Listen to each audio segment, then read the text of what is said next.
Conor Gallagher for 40 million, take the money and run for the freaking hills. You're under contract. So, like, you've got to pick up the phone. If he's under contract, man, get your ass in the Segunda division. You can't just refuse to play in the Segunda division.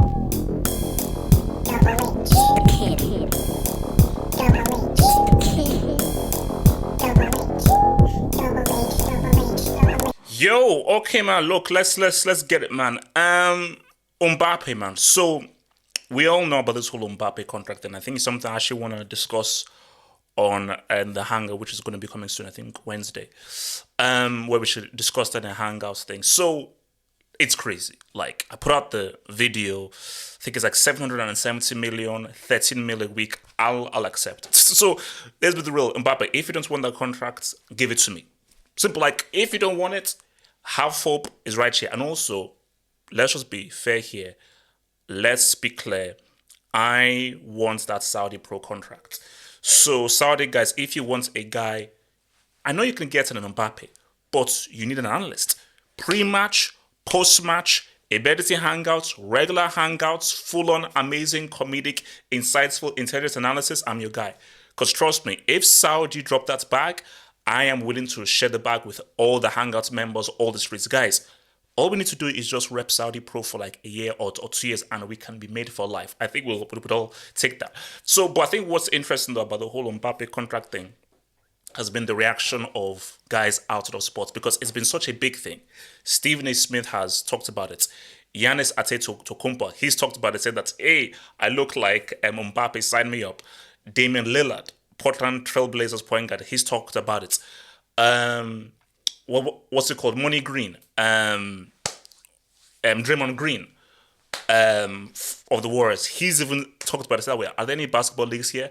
So it just shows you just how unprecedented this contract is, where it's a contract that no one has ever has offered anyone in sports before. So it's going to be very interesting to see what Mbappe does. As in, like, is Mbappe going to reject this?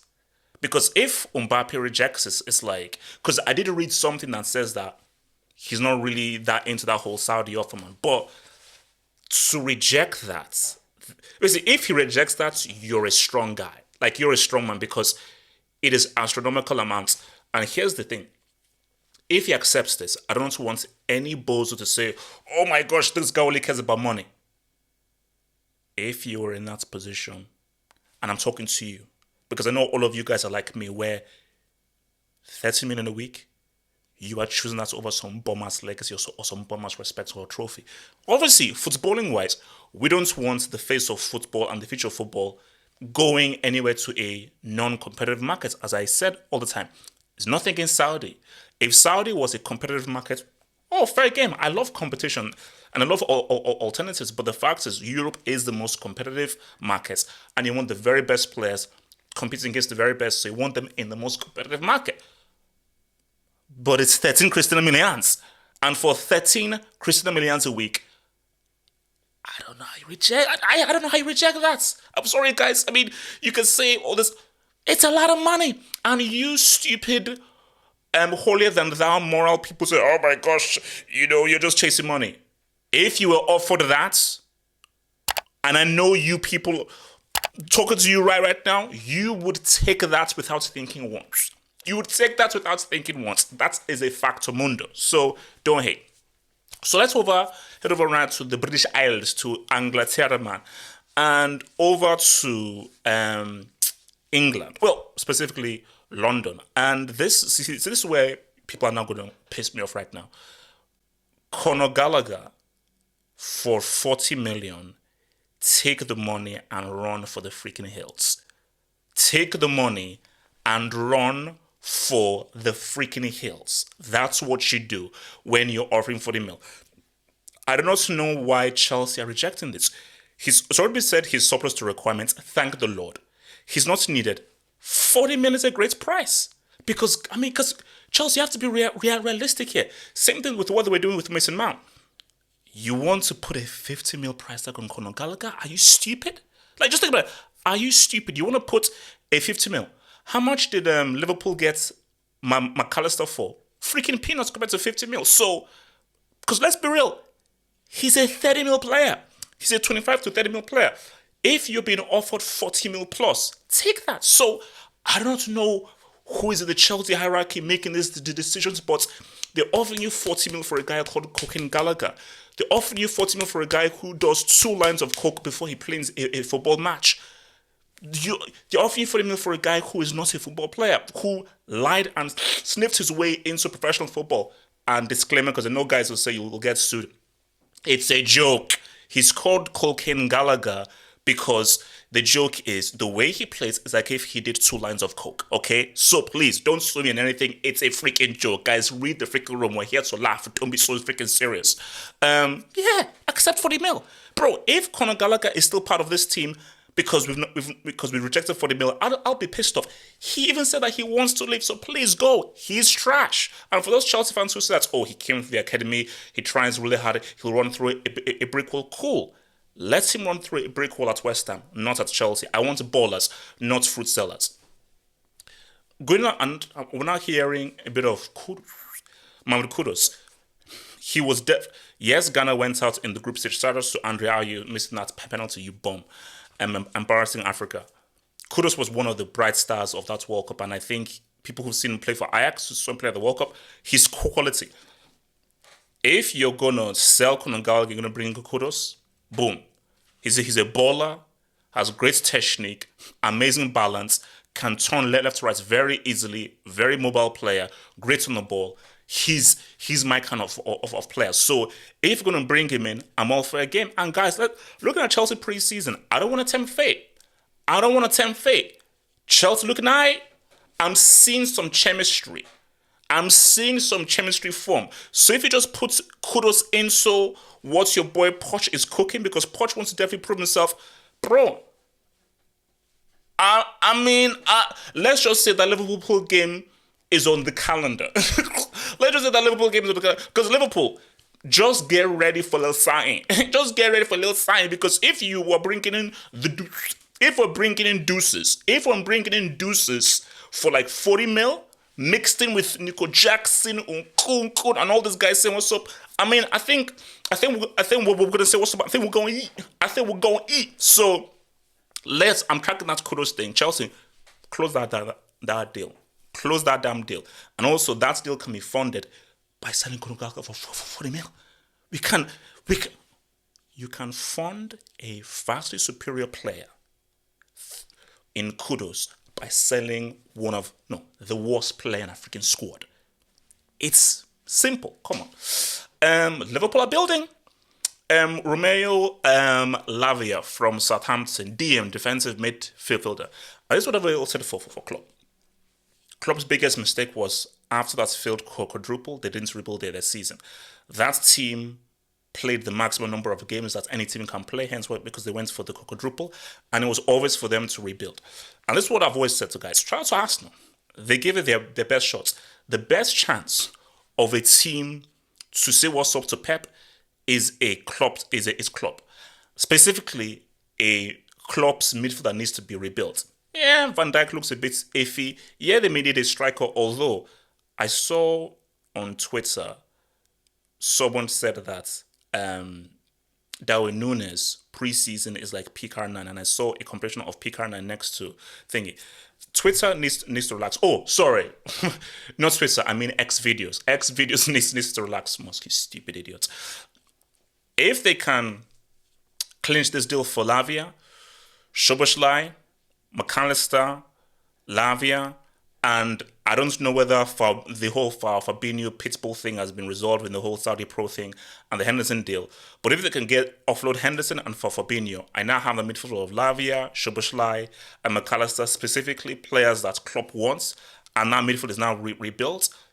Let's look at Liverpool, bro. Let's look at Liverpool. So the only question I'll ask is how much can you get out of the Verge this season, and where are the goals going to come from? Because this is what I always say, like, Darwin needs to be a striker. He's a striker. Like, the whole thing of playing him out wide, cool, it didn't work. It didn't work. He's either a striker or he's not nothing else. So for my thing is, let him be the striker. But obviously, him being a striker, he doesn't have the kind of all-round game that Firmino has. Because Firmino was good because he could drop in deep and really thread balls through, so he can play as a number 10 as well. But you have to change it up. You've got to change it up. But my thing though is that you've got to evolve. So you can still have Darwin Núñez as a main striker, and that number 10 spot can now be fulfilled by a McAllister or be fulfilled by a Szoboszlai with Lavia, keeping the midfielder intact. Because you couldn't do that with the Henderson and Milner because they didn't have enough technique to do that stuff. So, yeah, man, if Klopp rebuilds that midfield, if he rebuilds that midfield, let's look at these guys, man. They could say a little sign. Amrabat to Man United. You see, I don't know why. Now, granted, I've only seen bits of Amrabat at Fiorentina. So you shouldn't read too much into a World Cup. Amrabat had an amazing World Cup. So let's just be real. He was one of, like Morocco had several amazing players, but he was definitely one of Morocco's standout players, which was Amrabat, because I thought he was outstanding. And let's keep it real. The streets did say in that Europa Conference Cup final, they said that Amrabat gave Molo Rice work. Amrabat was superior to him in that, and I think he was. I think Amrabat was better than Rice, and Amrabat was one of the best players in that Conference Cup final. So I think for United, I really feel that this is a purchase that needs to happen. But then, if you bring it Amrabat, what's the situation? Because Casemiro, I suppose, is the DM, and you now have Mounts and Captain Fernandes. So if Amrabat comes in, are you now saying a double pivot? Then you now have Bruno there, and you're not going to put Mounts in out wide left. Maybe that's what he's going to do. Maybe he's going to put Mounts wide left or wide right, and he'll have a double pivot of Amrabat, Casemiro, and Fernandes top of the key. Maybe that's what he's trying to do. Because I think, doesn't Amrabat have the same midfield role as him? Whatever the case may be, it's a good signing. I think this is a good signing, and this is a signing that improves Man United. Is it a signing along with Rasmus that makes United title challengers? Heck no. Hell no. United have not shown enough for me to say title challengers. Top four, for sure, you can secure top four and make a deep run in the FA Cup or the Karabuki. But title challengers with what City are still with and what Liverpool are, no, I'm sorry, no. You need to do a lot more to. Mount, Amrabat, Rasmus. That's not a sign to be like, City should be scared. City are not scared of United getting Mount, Rasmus, or Amrabat. No, they're not worried. But it's all about improvement. This was all about Kane. And because if United got Kane, then we can say what's up until then. Now, so let's head over to Germany, where things are slightly heating up. Things are slightly heating up in this whole Harry Kane and Bayern transfer. Let me just be clear here. I don't think this is going to happen. Because I cannot imagine how England's golden boy, the face of the England national team, goes to Germany. Call it World War II tax. England still feel that they're still at war with Germany. It is what it is. There's some guys in England who still feel like they're at war with Germany. So, shout out to your boy Church, to the chill. I don't think this happened, but everything I'm reading is like, this seems to be real. To the point where I think they said Friday, the Bayern dignitaries are actually going to sit down with Levy and actually talk things out. And I think spoke to many Bayern fans like Samasi Hokage, saying that Bayern are not even would not bid any money if they don't think that there's a concrete chance that a player is going to join. So the fact that Bayern are negotiating, talking, is proof that, no, we really believe that this guy wants to join and we can actually make this thing real. So, and I've always said this, and I think I said this before in the news story, this is about Sadio Mane. If they can get that 40, 50 mil from Sadio Mane to Saudi, that's going to help a lot, because if they can get that 40, 50 mil, I do think they can do the 100, because this is going to be 100 Cristiano millions plus add-ons for this to say what's up. I'll maintain it. For Levy to pick up the phone, it's 100 Cristiano millions to just pick up the phone. To make this deal happen, 100 Cristiano millions plus add-ons. I don't think it will happen, because I just don't see a scenario where Kane leaves England and goes to Germany. Kane, I still believe, wants to break that record. So I'm like, no, he wants to break that record, which I think is relevant. But that's what your boy wants to do. But look, Bayern are pushing. If Bayern gets, and I think another thing I read was that what may entice Kane is Kyle Walker. So if they get Kyle Walker as well, that's going to be an extra roost to make Kane say what's up. If Bayern gets Kyle Walker, they get Kane. So Kane is now rolling up with Musiala, Sane, and all those dudes, with your boy Josh up in there, and they already have Kim from Napoli. Bayern looking good. Not only from Bundesliga, which is what you get. I'm talking Bayern looking real good for that. Bayern looking real good for the UCL. Kane and Kyle Walker with the players they already have, and Kim in defense. Bayern looking very, very good for that UCL. But I'm not sure what happened. So let's over to Italiano, and AC Milan are cooking, man. So Milan already had the Pulisic, your boy lost his cheek, and now Chukwueze. I think this is a great signing. Milan have had a damn good summer. Like, in terms of the Italian teams, Milan have been looking really good because I don't know of any other Italian teams that have done business as good as Milan. So just in terms of just improving that midfield in Loftus-Cheek, improving the attack in Pulisic and Chukwueze, who, let's be real, the guy's a baller. The guy's a baller. So for AC Milan, with the acquisitions they've... So look, so you've got Chukwueze on the right, Leao on the left, Pulisic, I think, as a number 10. That's a pretty interesting front three.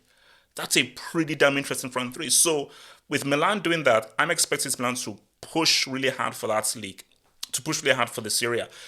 With the signings, Milan are Serie favorites. They have to be. Them along with Inter and Napoli.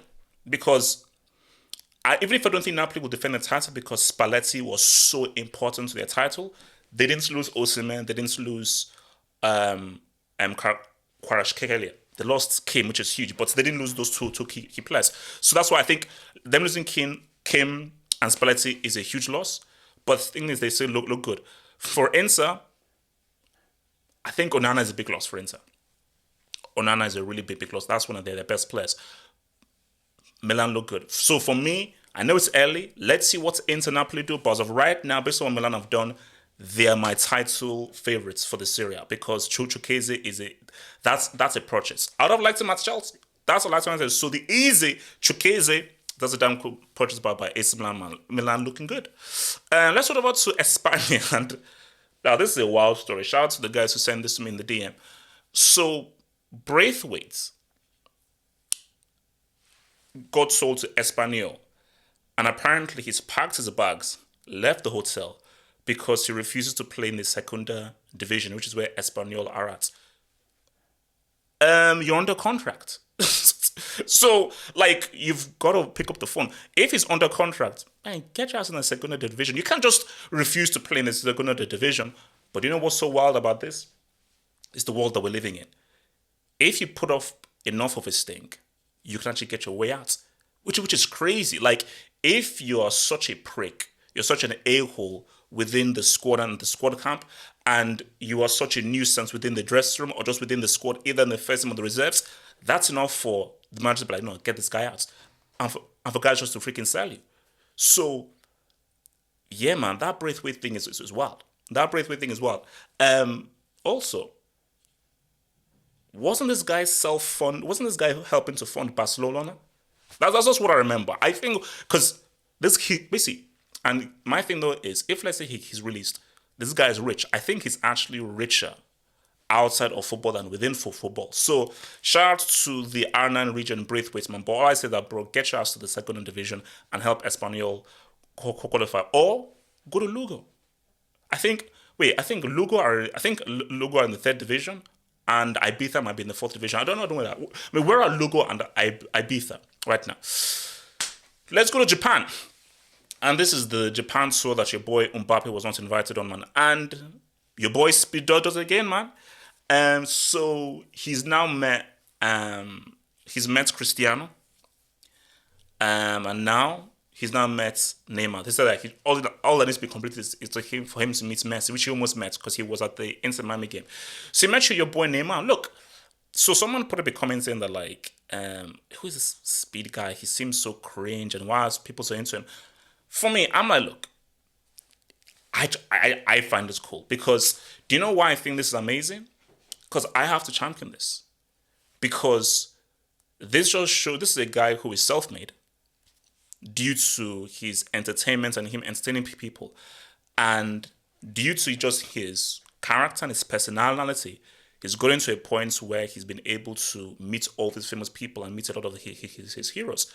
So, for if you're like a YouTuber or you're a social media or social media creator or a content creator or a personality, this is a dub.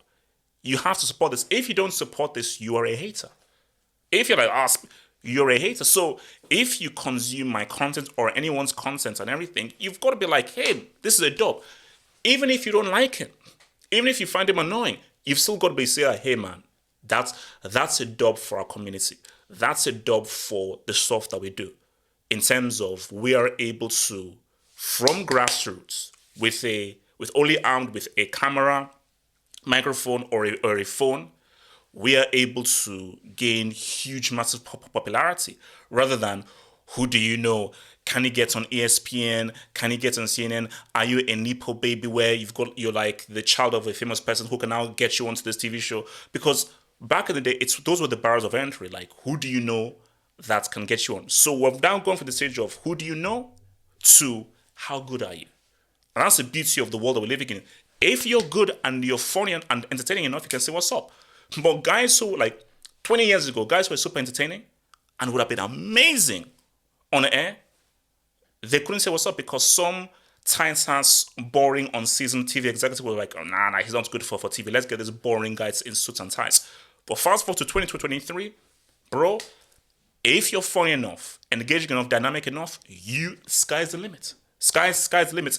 Even beyond the sky. So shout out to your boy Speed, man. Meeting Neymar. And I think next up, he's going to meet Messi. Last thing here, and I'll ask you guys, because someone sent me this video. Does Messi know English? So my question is that, does Messi know English or Messi just refuses to speak English? I don't know, because I've never heard Messi speak English. So is he too embarrassed to speak English in public, or he knows no English? That's what I want to know. Guys, like that vid, subscribe if you're new, and I'll see you on the next live show. One love. Support the kid by becoming a Patreon member. Your support on this platform would really be appreciated. And as a thank you, gain access to some exclusive content crack for you all to enjoy. And you can also take a little bit of a sneak peek at videos for free just to get a vibe of the content you will get on there. Choose your tier and enjoy that content crack on patreon.com/halfhope. We ride!